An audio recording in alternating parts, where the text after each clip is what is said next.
All right, so as he mentioned, I'm Bryan Stoker. I'm the Technical Director for the National Security Operations Center at the National Security Agency, and that Operations Center is kind of the heartbeat of the agency. It's the place where the director goes to direct what happens all across the Intel enterprise in certain environments. And when he's not there, the people that run our floor actually have the authority to speak and direct on his behalf. So, these presentations, I'm always supposed to say a bunch of stuff about NSA, so I'm going to give you about 1 minute of that. Basically, we work with Cybercom. We protect all kinds of things that deal with the infrastructure, collecting information that helps us figure out what our adversaries are doing to protect the nation. And then Cyber Command is actually a military organization, fairly new, and we work with them, and they're actually co-located with us right now. And the director of the NSA is in charge of both NSA and Cyber Command. So we do our job at NSA in basically two fundamental ways. This is by legal charter. One of them is signals intelligence, or SIGINT, where we can uncover really surprising information based off of signals that are transmitted through the air. Whether they're coming from a cell phone, or whether it's coming from a satellite, or whether it's coming from a radar system. There are tons of things that we can figure out by doing that. And that's mostly where I spend most of my time. The other side of the equation is we want to protect our own stuff. So today it's called cybersecurity. A couple years ago it's called information assurance. But we've been doing it for about 50 years. And so we don't do all networks, but we do all classified networks. Anything that is the government's classified network, that's our responsibility to keep it protected. NIST, if you're familiar with them, they're in charge of all the rest of the networks within the country. So that's enough about NSA. I want to get to your guys' part of the presentation. This is going to be interactive. I'm going to be asking questions, and I actually do expect answers. If I don't get any answers, this is going to go really slow, because we are going to get the answer. Well, I guess one more thing. As he mentioned, I was in the research directorate before I took this position. My whole focus was to get stuff out of research and into the hands of people that could actually do things to solve missions. Well, this is a chart about NSA's research area, an area that I think that a lot of you might be interested in. It gives you an example of some of the technologies we're looking at. Crypto math, data science, cyber, high-performance computing, which means supercomputers, augmented and virtual reality, quantum computing, deception, research, 5G, reverse engineering, and I'm going to show you examples of most of that within the next 15 or 20 minutes. We have a lot of facilities, those are all shown on the bottom, but we don't need to talk about those for a moment. All right, so my first question, are we under attack? Not this kind of attack, cyber attack. What do you guys think, are we? Yes. Well, if you believe we are, can we win? You think we can win? All right, I like it. I like it. When I actually did this presentation in September, I followed a guy who said, you can't win, so don't bother to even protect your system. And I'm like, what? You're actually telling the FBI, the Department of Homeland Security, to not protect our networks? Like, well, okay. So let me ask you a question. What's wrong with this model?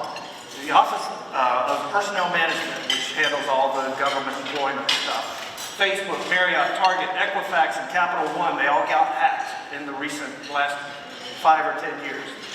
Millions of identities were stolen. The target takes months to figure out they were even attacked, months more to report it, and then someone assesses the damage, and eventually, as a victim, you might get some identity insurance. What's wrong with that model? Now, certainly a lot of people that attack a lot of things get caught, and there are dire consequences. But do you think we ever stop this problem? Do we ever solve this problem? Okay.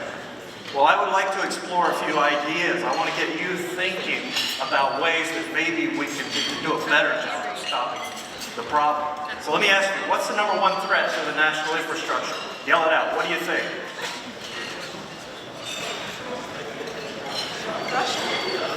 I can't hear you. Okay, I'll give you a bye on this one because I can't hear your responses. In my opinion, it's the pace of new technology and ever-growing interconnectivity. Everything's connected. Okay?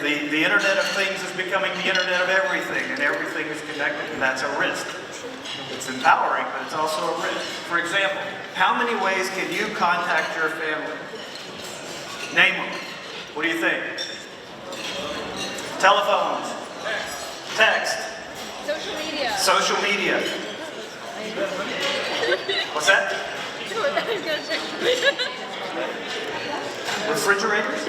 Yeah, the Internet of Things. I haven't heard that one before. That's good. Yeah. How about, well, here's a few. You can call them, you can text them, you can do social media, you can do email, chat, voicemail, message relay, handwritten. We still do that. And in person. And each of those venues can be used to get in, take control, alter, deny, damage, or destroy some aspect of the national infrastructure. And there are a lot more ways to interact with the infrastructure itself. You can blog, you can do online games, border crossings, launches, propaganda, rumors, interference, denial, and jamming. It goes on and on. There's a lot of vectors for the way that you can be at risk. So let me ask you this, what is the infrastructure? Ideas. I'll give you some examples. The power grid, financial systems, city and state networks, communication systems, transportation, the RF environment, law enforcement, natural resources, your healthcare, medical facilities, intellectual property. Those are all examples of your infrastructure. How about the internet? Is that part of our infrastructure? How about TV, broadcast networks, and radio? If somebody gets in there and puts out misinformation, fake news, and you see it on TV and it looks like a real news channel, are you going to believe it? Maybe. How about the fear and content of the people? Is that a national infrastructure concern? Yes. It's a very important area for some other countries. So I ask you, do you care if any of these are compromised? Okay, so now I'm going to step into a little bit of technology because I think you guys will be interested in this. Most of this came from some funded studies that we did years ago, but I also have a personal subscription to over 40 technology investment newsletters, and I track through them and I look at where venture capitalists investing, what market segments are looking for this stuff, and then I think about what could we do with it. So about 5 years ago, you heard everything was going to the cloud. All the enterprises were going to the cloud. Well, that was true on most big companies and government agencies, but it was not true for the public telephone network. It was mostly wireline rather than wireless. That was about 5 years ago. Today, actually about 6 months ago, I read that AT&T is actually transforming most of the PSTN, public switch telephone network, to a packet-based network. How many of you have a smartphone? Is there anybody in here that doesn't have a smartphone? Got an iPhone, that counts. Really? Okay, so everybody, it's no surprise that there's been a huge growth in mobile technology, right? It's not a big surprise. Okay, but what might surprise you is if you look at this line over here, it's an amber line going this way. If you're familiar with frequency spectrum, okay, it's just a way of showing things at various frequencies. If you see the three blue lines, can you see those? Those were the frequencies and the bandwidth of the mobile bands 5 years ago. Since then, it's been proposed, and a lot of it has been passed, that the red bands and the gray ones underneath are the new mobile bands. So you can see there's a huge explosion in the amount of our spectrum, and 5G is even bigger than that. We're expecting explosive mobile growth of data volume. We're expecting this year 236 exabytes of data on a billion links. An exabyte is a billion. It's a billion gigabytes. That's a lot of data.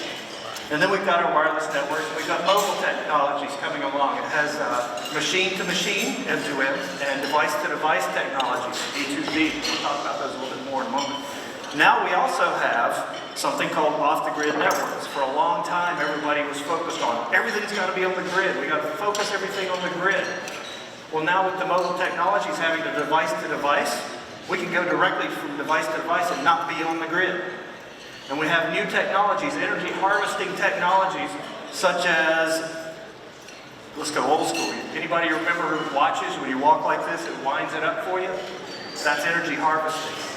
Now there's actually technology that as you walk across the room, your phone can absorb the energy from fluorescent lights and recharge the battery for you.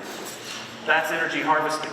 Buoys floating out in the ocean and absorbing power that it converts into electricity, that's energy harvesting. So when you combine the ability for devices to be completely independent and talk to one another directly and energy harvesting, that means you can have off-the-grid networks that can be anywhere. A terrorist cell could be anywhere and set up their own network and you can't detect it by being on the grid. And then we have the Internet of Things. Anybody heard of that? How many of you have something that's Internet of Things? A Fitbit, a refrigerator, okay? If it was projected in 2020, we would have 29 to 40 billion devices for Internet of Things with 1,600 exabytes, 1,600 billion bytes of volume. And on top of that, we now have an emerging trend where the vendors are making devices more secure, not because government agencies are saying you should, but because the consumers are demanding it. Why are they demanding it? Well, they're tired of things like every person in the government's information being compromised when OPM, Office of Personnel Management, was hacked. They're tired of that stuff. They want security, and that's driving the technology, both hardware and software, and the mobile phone providers to be more secure. And then to make all that more fun, just because it wasn't complicated enough, it's now underlaid by a distributed private and secure monetary system. You heard of cryptocurrencies? Also known as virtual currencies, Bitcoin. Okay. Now we have a way to do nefarious things and paying each other without anybody knowing it, and it's out in open plain view.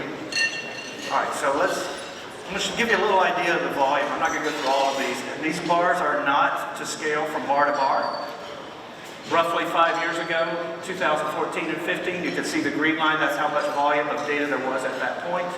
The blue line is what was projected for either 2019 or 2020. What I want to point out here is the first bar on the left is the total volume of mobile data. Remember I said 236 exabytes? It's 235,000 petabytes. You could take that entire bar and fit it within the amount of data we had from IoT 6 years ago. 1,600 exabytes is what's projected this year for IoT data. So what's the bottom line? Why am I drilling into this? We can't do it all. We can't secure it all and analyze it all. So we have to start thinking different. We have to stretch our minds and do things the way they have not done before. Now my personal opinion, which I think you guys will appreciate, is that the most creative demographic in the country are college students. Anybody have an idea why? There's several reasons. One, they grew up with the technology. It's a part of you. You don't know what you can't do yet. You don't know about policies that say you can't do this. You don't know about, I gotta go get money to do this. You don't know about, well, that upsets this guy's political career, so he won't allow me to do it. You don't know those kinds of things. So if I ask you a question, you are most likely to come up with the most creative solutions. And that's an area that I call crazy thinking, mostly because I've been told I was crazy most of my career. You can't do that. You don't ever get them to do that. It's like, well, you realize I'm briefing you this because I already did it. So we have to think differently. So let's talk a little bit about 5G. I'm not going to get into all this detail because I don't have so much time, but basically we get a new generation of mobile phone about every 10 years, and it tends to last for about 30 years. You can see the timeline over that. Well, but what does 5G mean?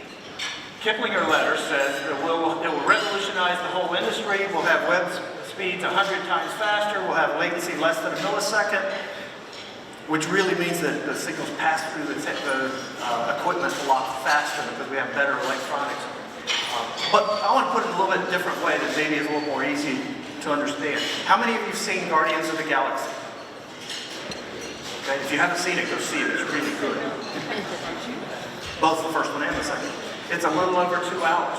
3G technology, you could jump on a plane here in Atlanta, fly to New York. Well, when you get to the Atlanta airport, you started downloading the movie Guardians of the Galaxy. You go to LaGuardia in New York, you hop on a plane to go to Sydney, you go through customs, you get to your hotel, and your their download will be done. That's 3G. 5G, you'll be able to download the entire movie in the time it takes to ask yourself, is it downloaded yet? That's the difference. That's what 5G is going to do. It'll be 10 times faster uploads, 10 times faster connections, 10 times more devices. Okay, yay, so what? Think about this. If you take a circle that has a 1 kilometer diameter, and if every person in this room stood up like this so that you were touching fingertips in this direction and this direction, you could populate this entire kilometer-wide circle with people touching like that, and 5G could support that level of volume. That's what 5G is going to do for you. So what can we do with 5G? You'll be able to remotely control objects. We have unmanned ground vehicles over here, UAVs over the water here, an unmanned ship, which I don't think exists yet, but maybe. This guy is actually controlling a bulldozer over the internet. Then you got real-time industrial applications for mechanical systems and the grid.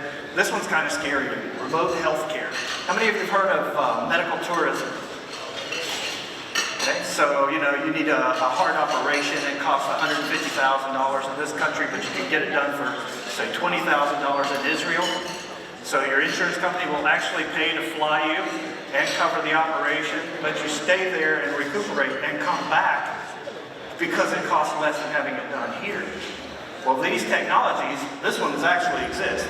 The surgeon is sitting in the room and a robot's doing the operation on you.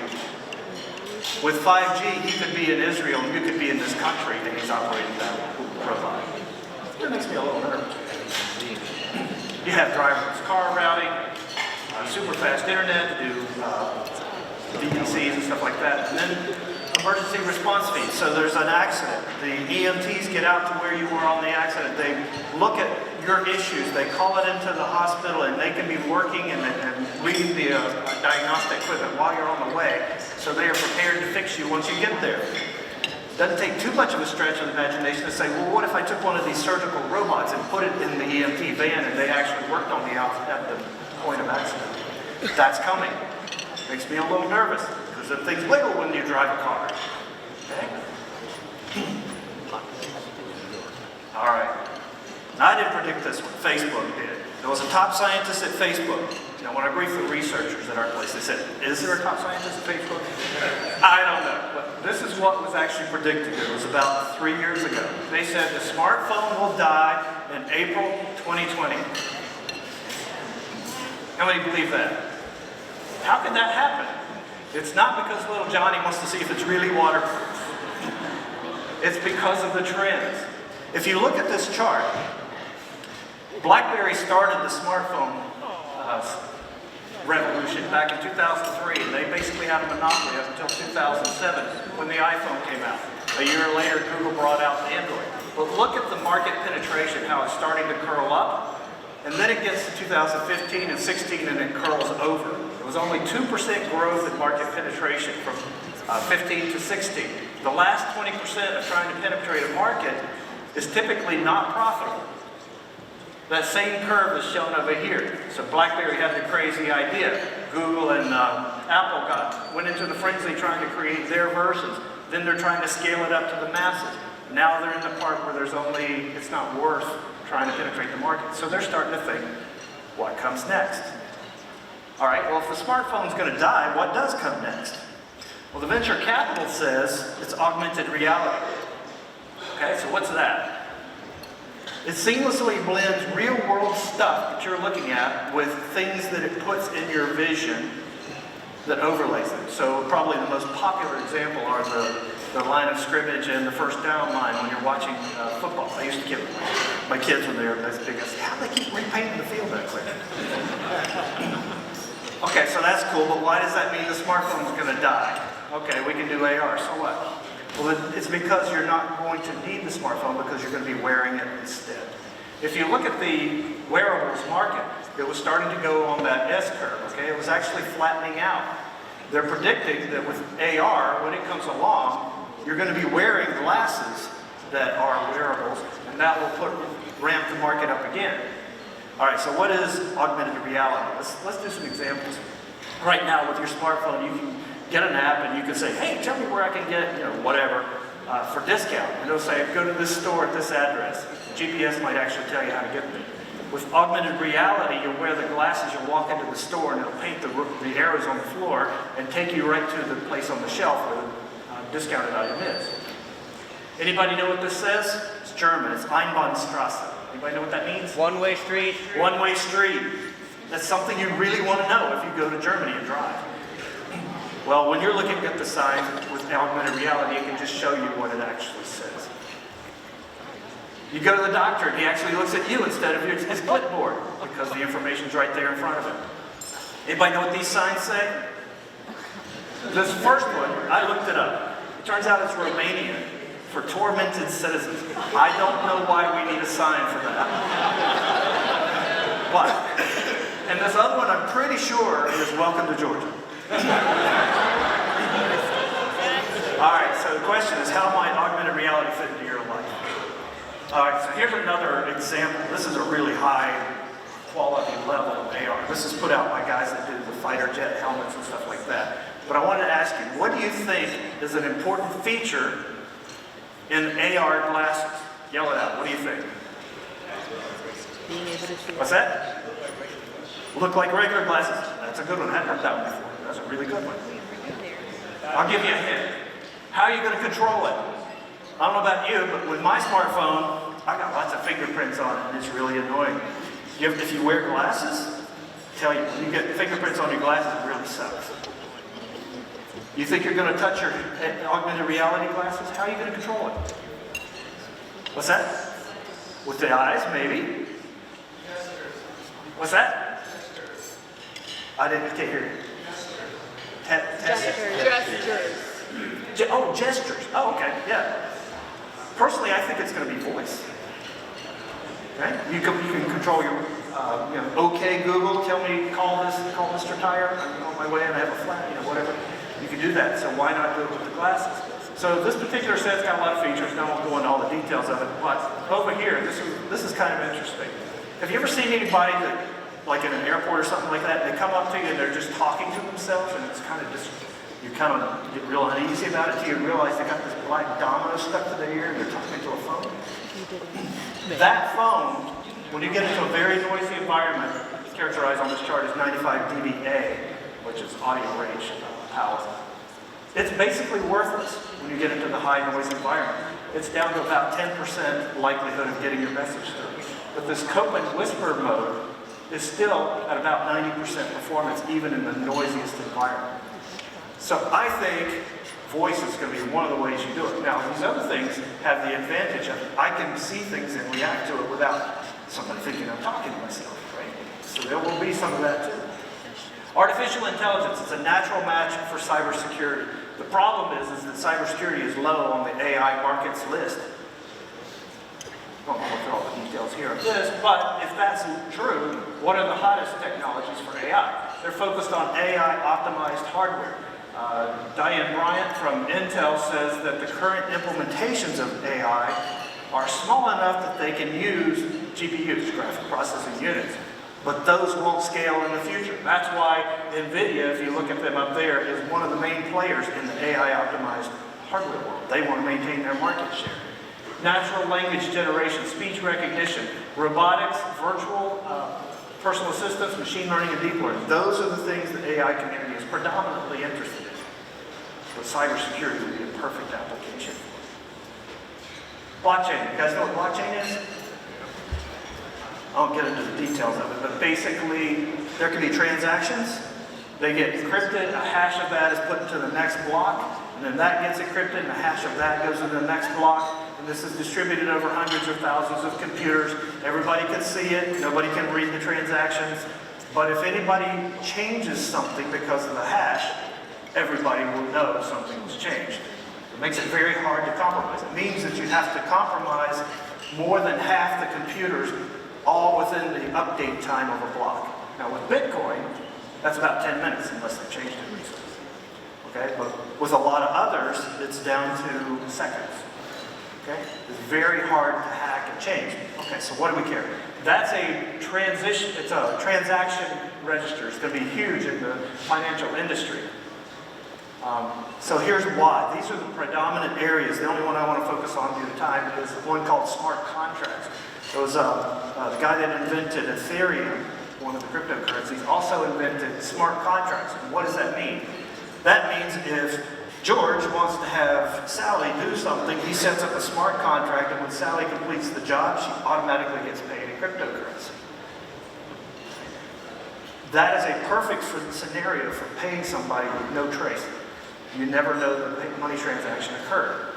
Not entirely true, but that's the idea. All right, so why digital currencies? You can't hack it, crack it, or track it. Of course, there's been a lot of exchange hacks and malware hacks, that kind of stuff. It supports things like money laundering, hidden transactions. It has no intrinsic value. It's not backed by any governments or currencies. Fiat currencies, dollars, yuan, and all that, are also, they are backed by the currency, but they also have no intrinsic value except for the fact that they're backed by the governments. Bitcoin is not fully anonymous because the IP addresses for the send and receive are in the clear. But Monero is the world's leading fully anonymous cryptocurrency, is known as the stealth, because it actually does encrypt the send address and receive address. So we've got worldwide government debt. Now what do I mean by that? I mean every government in the free world and even the not free world has huge amounts of debt right now. Cryptocurrencies could become the most stable stable currency in the world. Or it's just bits that could just evaporate and disappear. Here's a cool idea. This is a couple of years old, so I'm not sure if it happened, but Estonia actually was proposing the concept of creating crypto tokens to help fund investment in new technologies. It's kind of a neat idea. It beats raising the tax rates. So, will cryptocurrencies survive? If you look at this chart in the lower left, it took about 35 years for refrigerators to go from 0% market penetration to 100%. Cell phones I just showed you, with about 15 years, we're up to about 82 or 83% right now. Bitcoin is down here at about 0.4%. So, it's time to ask another question. What do you think it would take to stop cryptocurrencies? So they go away, they don't come back. What do you think it would take? Give me some ideas. What's that? Breaking the encryption with quantum computing. Okay, hadn't heard that one. That's a good one. Any other ideas? I'll tell you what this newsletter said. What's that? Legislation. That would be government intervention, right? First stage investor said the two risks I consider the most significant are negative government intervention and hacking of a large exchange. And guess what? Both of those have happened many, many times all around the world, and we still have cryptocurrencies. All right, so why are they still here? There's several reasons that I can figure out. One is inflation. For example, if you live in a country like in Venezuela, which in 2019 had an inflation rate of 10 billion%, as soon as you get paid, you buy cryptocurrencies, and if your currency is going down, the cryptocurrency at least is maintaining your value. China got an example of that, the currency devaluation, when they got into the tariff war with President Trump. They decided to devalue their currency to counter that, and it resulted in some concerns with them. This chart shows you the jump in the value of Bitcoin over the weekend that China did that.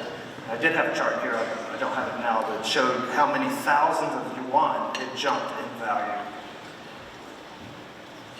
Distrust, moving money across borders, that's a good way to do it. It's untraceable sometimes, and of course investment. If you own Bitcoin, when things like that happen, it goes way up, you potentially made a lot of money. So let's talk a little bit about Internet of Things. I'm going to take this second from your right bar, right here, the one for the number of devices, projected to be 29 to 41 billion devices. I'm going to move it over here, and I'm going to show you that Cisco said there's going to be 50 billion.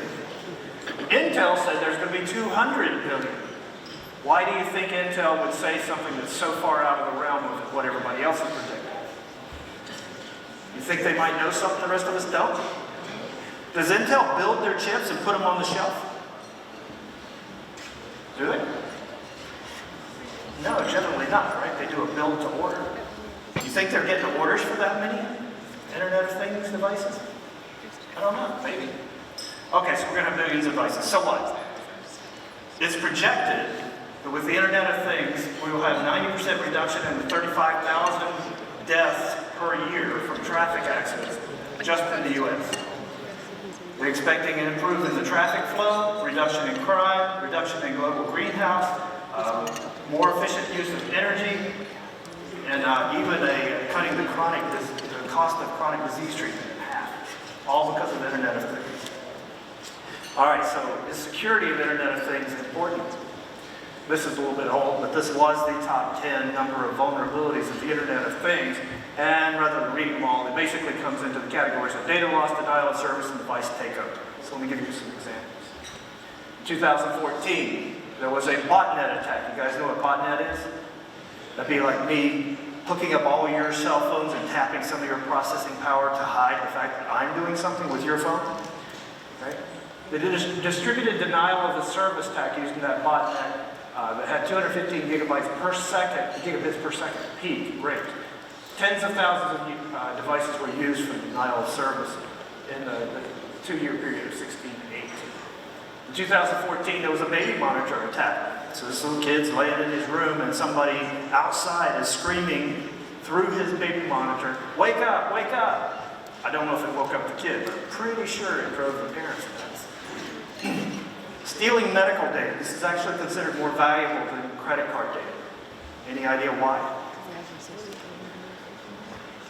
If you have a pacemaker and somebody threatens to interfere with that signal and stop it, you're going to die. It's not like you're going to get charged some stuff and then the bank might hold you liable for $50 for it. You're going to die. What would you use for that?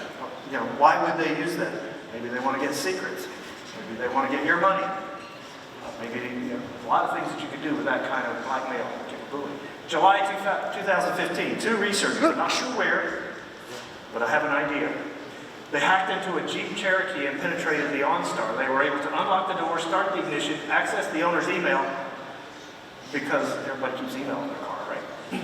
They also got root access and could kill the transmission and manipulate the brakes while it was in operation. They're also able to track it using GPS. These are the kinds of things that you can do with Internet of Things if it's not secure. All right, so on this chart, there's a lot of information. I don't need to go into it, except I want to point out one thing. We talked about the IoT devices. Most of them are low power, they're battery driven, which means they do not have the horsepower to handle heavyweight encryption. That's why Brian Weeks' lightweight crypto, if you were in the NSA challenge, is so important. And the authentication. Most of those devices will live for 10 to 20 years, which means they will still be around. When somebody mentioned it, we will have quantum capability plus AI to penetrate things. Then there's UAVs, unmanned aerial vehicles. In 2016, at the Black Hat Conference, somebody demonstrated the ability to use a drone to jam or interfere with the industrial wireless control systems. Some researchers were able to hack into a Zigbee light system, light control system, which is a Bluetooth kind of thing. And then you can actually go on Amazon and you can buy drones that will track you because they want to take pictures of you doing cool things, whatever, like climbing a mountain with no ropes. That's not cool. That's kind of crazy. But you can also use them to trail people. It's been demonstrated that you can use them to trail people into a facility, a classified facility, perhaps. Now, some drones are big, some of them are small. Some of them are really small. Now this one I don't think is real. It's got tailpipes, which would imply an internal combustion engine. It's got headlights on the antennas. I don't think that one's real. But that one is. If you look closely, you'll see that that thing is standing on the tip of a finger. There's an eye in the background. You can see a syringe on the front. You see the battery under the thorax. And the processor's built into the tail. It uses electromagnetic thingies, I don't know what they're called, on the tips of the feet to hold it in place. And then there's Internet of Things, there's IoT stuff that controls itself. These are actual robots built by the leading expert in robotics in the world in Japan. He actually, this is a little bit old story, but he actually had one of these sitting in a chair in his office when his 7-year-old daughter came in, saw it, and ran screaming out of the room. She freaked out, she didn't know what it was. But robotics is a big thing. The biggest industries for robotics and cobots, which are collaborative robots that work with people instead of replacing people, is the mining and manufacturing and farming. In farming, pesticides, even though you have to pull back the drone every 5 minutes to refill it with pesticide, and you have to change the batteries every 10 minutes, it still reduces a 5-day job into a half a day. We have harvesters and combiners. These are some pictures. 459-ton driverless mining vehicles that are being operated at the Rio Tinto mine up in Pilbara, if you see it in the top part of Australia here. It's controlled via satellite 750 miles away in Perth. There are no people at that site. The diggers, the conveyors, and the trucks to haul the stuff away, all of it is driven remotely. Totally autonomous. Just imagine what would happen if somebody hacked into one of those things. Self-driving vehicles, there are 5 stages, well 6 if you count the one that says no automation. Okay, full automation, imagine yourself, you're riding in about 10 years from now in a fully automatic vehicle. A stage 5 means it can handle all situations in all environments. Okay, so if there's snow on the roads, it can handle that. When we get to that stage, there will be no steering wheel, no gas pedal, no brake pedal, no driver. Think about what happens if somebody hacks into that. Do you want security on these devices? I think maybe you do.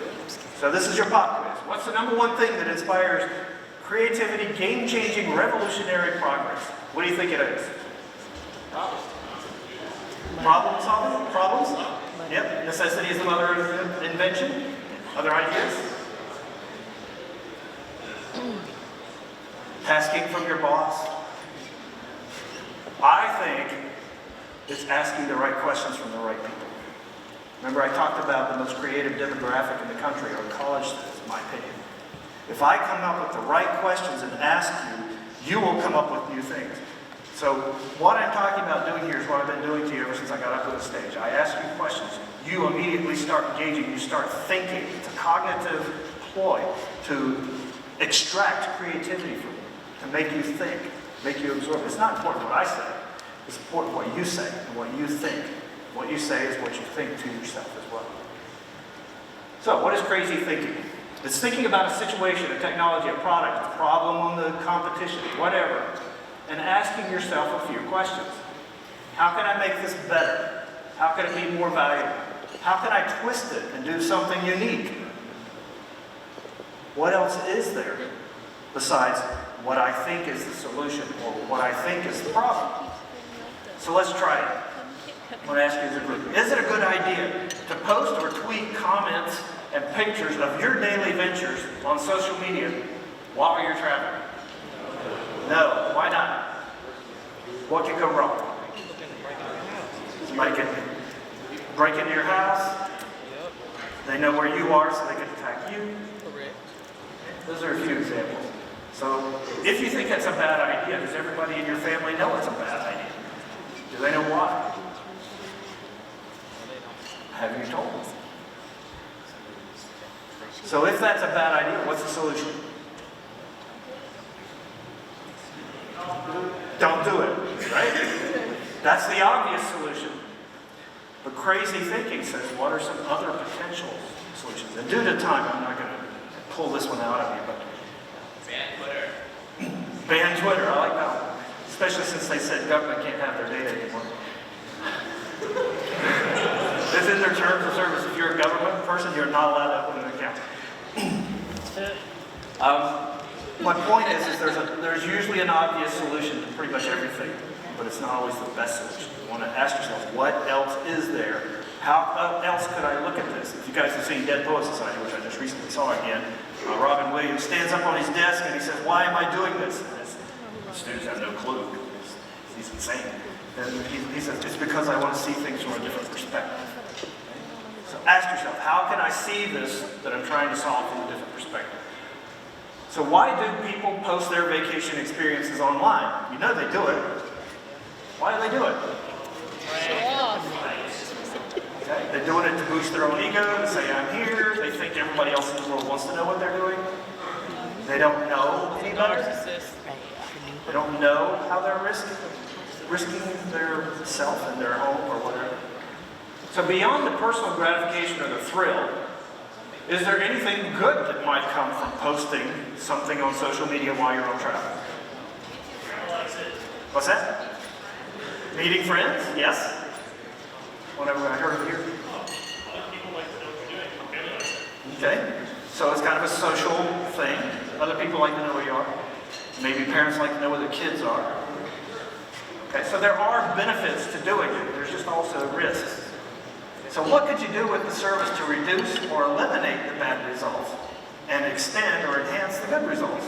What might be one thing? There is at least one obvious one. You only post it to your friends, right? That's the obvious one. Okay? Like I said, I don't have time to really go through and do this. When I did it in Chicago, we had 3 hours to do this and a number of other things. So we came up with some good stuff. But the point is I want you to understand and think about the concept. So here's another. Amazon Cam. You all know what it is? It's basically a camera that you put on your front porch. Anybody know why we do it? What's the problem? Porch pirates. That's good. I was wondering what the catchword is for that. People see your Amazon stuff sitting on your porch. They don't see you pick it up, so they go help you out and pick it up and take it. Okay? So who are the bad guys in that scenario? The porch pirate, the person that's stealing it. Why are they doing it? Because they can. They can. It's easy. They think they won't get caught. So is this solution, is putting a camera on your porch sufficient? No? Why not? Doesn't stop them. You might get pictures of them, but maybe you can recognize them if they don't put on a hoodie or something like that, right? What if the power goes out? Maybe you got a battery backup. So are there other potential benefits of having an Amazon camera? You know who's at the door before you answer. Might be one potential benefit. So there's several. And what could you do differently to stop the real problem? Secure drop-off. Secure drop-off.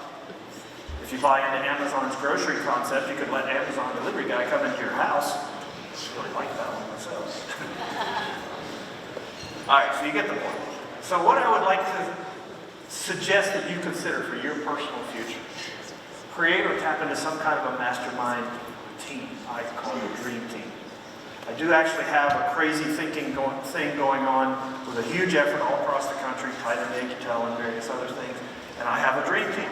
I have a guy that knows how to network with the technology companies. I have a guy that knows how to network leaders in the government. He can actually tell me where generals and admirals are going to be reassigned before the generals and admirals know. I mean, really, he did. He did do that. I'm kind of the ideas guy. I have another guy that taps into Intel and funding and things like that. So I have this dream team. Who's your dream team? And you might need more than one if you're trying to do more than one thing. Create alliances with people and organizations for a purpose. Challenge your team and your alliances with inspiring questions. Ask the right questions to the right people. You'll come up with stuff you never thought of. Leverage whatever you have available, whether they're technology, companies, events, anything else that helps you generate new ideas.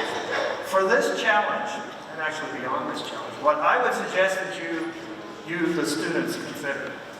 Take a minute before you actually start to build a strategy.